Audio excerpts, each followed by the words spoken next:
نحمده ونصلي على رسوله الكريم اما بعد السلام علیکم ورحمۃ اللہ وبرکاتہ۔ وعلیکم السلام ورحمۃ اللہ وبرکاتہ۔ کتاب پیارے بچوں کے لیے 60 سنہری احادیث، حدیث نمبر 32۔ قال رسول اللہ صلی اللہ علیہ وسلم سباب المسلم فسوق وقتالہ کفر، مسلمان کو گالی دینا گناہ اور اس سے لڑائی کرنا کفر ہے۔ پیارے بچوں، ایک مسلمان کو یہ زیب نہیں دیتا کہ وہ کسی کے ساتھ گالی گلوچ یا لڑائی کرے۔ اگر ہم غصے میں کسی کو گالی دیں تو یہ بات اللہ سبحانہ تعالیٰ کو سخت ناپسند ہے اور گناہ کا باعث ہے۔ انس بن مالک رضی اللہ عنہ بتاتے ہیں کہ رسول اکرم صلی اللہ علیہ وسلم نہ گالی دیتے تھے، نہ بری بات کرنے والے تھے، نہ بری عادت والے تھے، اور نہ ہی لعنت ملامت کرتے تھے۔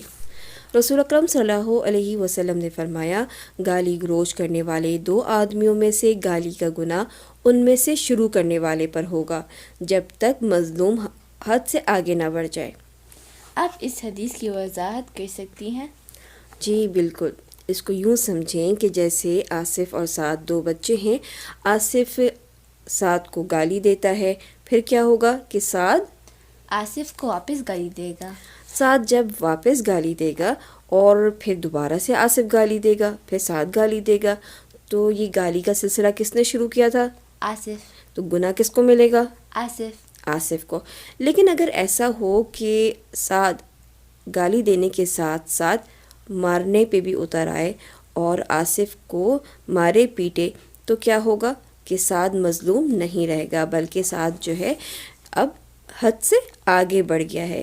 یعنی اس کے پاس اتنا ہی چانس تھا کہ جتنی اس کے ساتھ زیادتی ہوئی ہے، جتنا آصف نے اس کو گالی دی ہے، اتنی ہی وہ اس کو گالی دے سکتا تھا۔ لیکن اگر وہ گالی کے ساتھ ساتھ اب زیادہ گالیاں دیتا ہے یا زیادہ مار پیٹ کرتا ہے، تو اب جو ہے وہ گناہ جو ہے سعد کو بھی ملے گا۔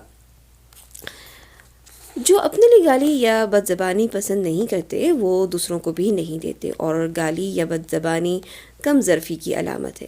یہ دوسروں کے دل کو دکھانے کا باعث بھی بنتی ہے اور اس سے جھگڑا بھی بڑھ جاتا ہے، بات کبھی کبھی قتل تک بھی پہنچ جاتی ہے۔ اس لیے اگر کوئی آپ سے لڑائی کرے یا آپ کو گالی دے تو آپ جواباً صبر سے کام لیں، جیسا کہ اللہ تعالیٰ نے ہمیں بتایا ہے کہ جو صبر کرے اور معاف کر دے تو بلا شبہ یہ ہمت کے کاموں میں سے ہے۔ آپ آج کوئی قصہ سنائیں گی؟ جی ضرور۔ حضرت ابو ہریرہ رضی اللہ عنہ سے روایت ہے کہ رسول اکرم صلی اللہ علیہ وسلم نے فرمایا، کیا تم جانتے ہو کہ مفلس کون ہے؟ صحابہ کرام رضی اللہ عنہم نے کہا، ہمارے نزدیک مفلس وہ آدمی ہے جس کے پاس نہ درہم ہو نہ کوئی ساز و سامان، یعنی اس کے پاس کچھ بھی نہ ہو، نہ مال ہو اور نہ کوئی سامان ہو۔ آپ صلی اللہ علیہ وسلم نے فرمایا، میری امت کا مفلس وہ آدمی ہے جو قیامت کے دن نماز، روزہ اور زکوٰۃ لے کر آئے گا، اور اس طرح آئے گا کہ دنیا میں اس نے کسی کو گالی دی ہوگی، کسی پر بہتان لگایا ہوگا، کسی کا مال کھایا ہوگا، کسی کا خون بہایا ہوگا اور کسی کو مارا ہوگا، تو اس کی نیکیوں میں سے اس کو بھی دے دیا جائے گا، اور اگر اس پر جو ذمہ ہے اس کی ادائیگی سے پہلے اس کی ساری نیکیاں ختم ہو جائیں گی تو ان کے گناہوں کو لے کر اس پر ڈال دیا جائے گا، پھر اس کو جہنم میں پھینک دیا جائے گا۔ عمل کی بات، کبھی بھی کسی کو گالی نہ دے، نہ ہی کسی برے نام سے پکارے، نہ کسی کا مذاق اڑائے یا لڑائی کرے۔